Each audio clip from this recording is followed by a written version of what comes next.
Hello বন্ধুরা, আমি রাকিব আপনাদেরকে আবারও স্বাগত জানাচ্ছি ইন্ডিয়ান ভিসা রিলেটেড আরেকটি নতুন গুরুত্বপূর্ণ ভিডিওতে। আমি আজকে কিছু কথা বলবো, যে কথাগুলো আসলে আমার বলা উচিত ছিল, কারণ অনেকেই যেহেতু কমেন্টে আমাকে বারবার লিখতেছেন যে ভাই, যেহেতু আপনি ইন্ডিয়ান ভিসা রিলেটেড এখানে ব্লগগুলো করতেছিলেন এবং কি বিভিন্ন ধরনের কন্টেন্টগুলো তৈরি করতেছিলেন, তার মানে কি ভিসা সংক্রান্ত বিষয়গুলো নিয়ে কি আপনি কাজ করেন কিনা।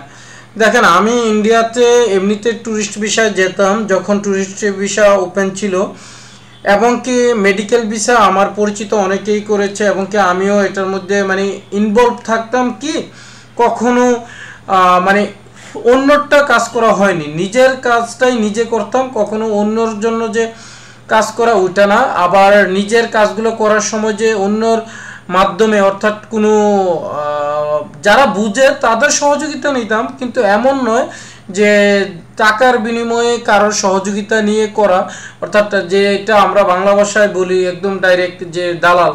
কোনো দালালদের শরণাপন্ন হয়ে আমি কোনো কিছু করিনি, এটা কিন্তু আরেকবার ভিডিওতে আমি বলেছিলাম। তাই জন্য আপনারা সব কিছু নিজেরাই করার চেষ্টা করবেন, এবং কি এখন যেহেতু ওনারা এরকম একটা পদক্ষেপ নিয়েছে যে আসলে দালালের দৌরত্ব কমানোর লক্ষ্যে, সেহেতু আপনাকে কিন্তু বাধ্য হয়ে এখন নিজের কাজ নিজে করতে হবে। হ্যাঁ, এখন প্রশ্ন হচ্ছে অনেকেই পারবেন, যেহেতু দালালরা কিন্তু আবার নতুন নতুন পথ খুঁজে বের করবে যে কিভাবে এখন মোবাইল নাম্বারটা আপনারটাই দিয়ে দিবে, অথবা আপনার মাধ্যমে সব কিছু করবে, কিন্তু আপনার কাছ থেকে ভালো একটা অ্যামাউন্ট চাইবে, এটা সেটা। কিন্তু এখানে কিন্তু একটা কথা আছে, সব কিছু ওটিপি থেকে শুরু করে A to Z সব কিছু কিন্তু আপনার মোবাইলের মাধ্যমে ওনারা সম্পাদন করবে। তাই জন্য এটা কিন্তু আপনাকেই করতে হবে। আচ্ছা, যাই হোক, এখানে এই প্রশ্নটা মানে এই প্রশ্নের উত্তরটা দিলাম যে আসলে কিভাবে কি করবেন। আসলে অনেকে আমাকে লিঙ্ক চেয়েছিলেন যে ভাই আবেদনের এটা সেটা, ভাই সব কিছু কিন্তু আছে অনলাইনে, আপনি করতে পারেন।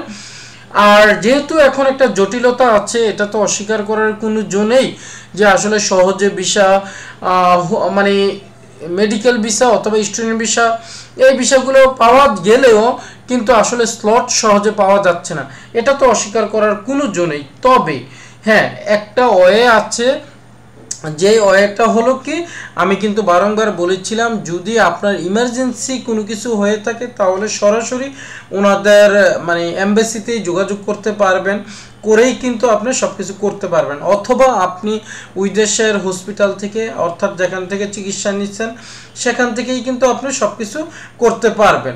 এই বিষয়টা কিন্তু আপনারা মাথায় রাখবেন, এবং কি ওই জায়গা থেকে মেইল করে আপনি ভিসা সেন্টার ওই এমবাসিতে কথা বলাইলে দেখবেন যে অনেক কিছুই সহজ হয়ে যাবে।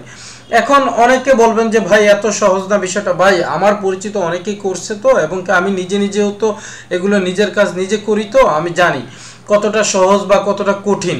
তবে কঠিন তখনই, এখন কঠিন না যে তা না, আমি অস্বীকার করছি না, কিন্তু এতটা কঠিন নয় যেটা আপনি পারবেন না। পারবেন, তবে আপনাকে একটু মানে দৌড়াদৌড়ি করতে হবে সঠিক উপায়ে।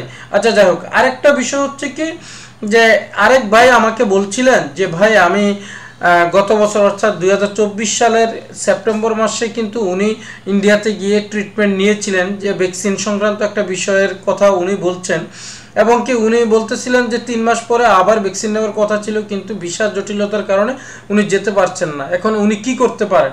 আসলে উনি একটাই উপায় আছে ওনার, আমি ওনাকে বারবার বলতেছি যে ভাই আপনি ওই যেখান থেকে ভ্যাকসিনটা নেবেন ওই জায়গার প্রয়োজনীয় ডকুমেন্ট নিয়ে, যেহেতু ওটা যদি খুবই ইমার্জেন্সি হয় তাহলে কিন্তু এটা ভিসা সেন্টার অর্থাৎ ভারতীয় এম্বাসি কিন্তু বিশেষ বিবেচনায় আপনাকে ভিসাটা দেওয়ার চেষ্টা করবে। অতএব আপনি তার মানে আপনার যে জরুরি বিষয়টা এটা কিভাবে উপস্থাপন করতে পারবেন এটাই কিন্তু আপনি ভালোই বুঝবেন আশা করি। আরেকটা বিষয় হচ্ছে, ওই যে হসপিটাল থেকে আপনি এটা করবেন অথবা যেটা আপনার দরকার ওই সংক্রান্ত কাগজপত্র নিয়ে আপনি সরাসরি ওনাদের সাথে একবার দুইবার যোগাযোগ করেন, তারপর কিন্তু আপনি একটা সমাধান পেয়ে যাবেন। এজন্যই বন্ধুরা আমি বলবো যে নিজের কাজ নিজে করবেন, তাহলে সমস্যাও সমাধান হবে এবং কি নিজেও ভালো থাকবেন। ওকে বন্ধুরা, ভালো থাকবেন। পরবর্তীতে আবারও কথা হবে অন্য কোনো ভিডিওতে অন্য কোনো বিষয় নিয়ে। আল্লাহ হাফেজ।